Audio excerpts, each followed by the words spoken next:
उस्ताद जी वालेकुम सलाम शबशाद क्या जी अलहमदुलिल्लाह सर ये गल सब बहुत जी सड़क बनेड़े कौन बनवाई के दी दिया पहले शबशाद थोड़ा बहुत बहुत शुक्रिया है तुम इतना टाइम कट्टी है वो थोड़ी थैंक यू है तो ये अपनी मदद आप अस सब ठीक है अस बनाई दियां भाई आपने चौधरी मंसफ सबका पनियाम वाले ठीक है वो तो मैं सबका तलवाड़े ने ठीक है इधर शिफ्ट हुए तकरीबन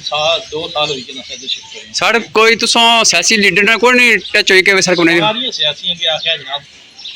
किसी भी नोटिस नहीं चाहिए ठीक है तो ये अपनी मदद आप अस दो बंदे रली पनियाम वाले मुंसफ साहब का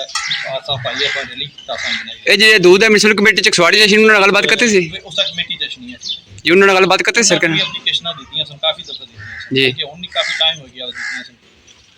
तो ये गल सब वो कोई सियासी बंदे आख्या वैसा कि मैं बने दसा पैसे दसा कोई ये गल नहीं हुई लारे लप्पे जेडे न सारे लाए न सब बाग सारे दसने ने उसको भी पता ही है तो वोट देने में से कोई खुदा ने खौफ करे सोचा करो भाई हुन क्या करना क्या नहीं करना क्या बस इंशाल्लाह आइंदा तो असा भी सोची दे दसा ना फिलहाल सारे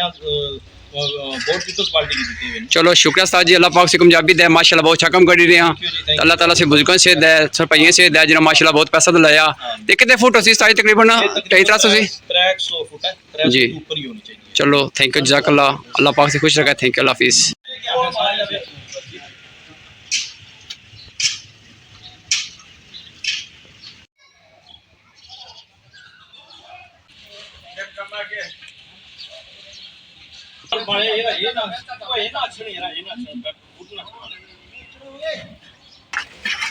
आज तक सकने अपनी मदद तहत कम कर रहे हैं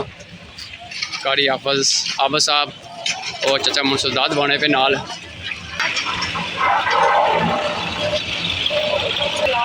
हाँ जी अस्सलाम वालेकुम जनाब जनाब माशाल्लाह बड़ा सारा कम कर रहे हो जी अल्हम्दुलिल्लाह जनाब नाज़रीन तक माशाल्लाह बहुत अच्छा कम हो गया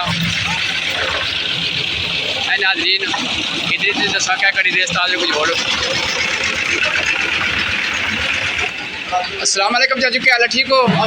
सेहत ठीक रहनी है अल्लाह खुश रखे माशाल्लाह सड़क सोहनी बनी रही है अल्लाह ताला से तरक्की दे अल्लाह से दे आमीन ऐसे जुले नाज़रीन तक सकने क्या करी भाई ना हाँ जी अस्सलाम वालेकुम भाईजान क्या करी रहे हो जनाब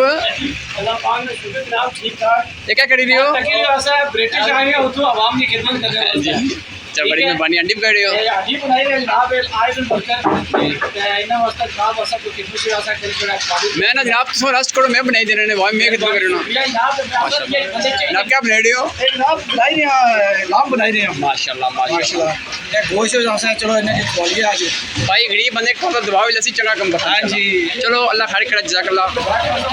थैंक यू ए नाज़रीन तक सकने माशाल्लाह बहुत अच्छा वर्क हो रहा मैं उम्मीद करना ये सारे सियासी लीडर और भी अच्छे कम करा खुद अपनी जेब भी खर्चा करी रहे हैं अल्लाह पाक अपनी सब कामयाबी तक मैं आमीन सुमामी।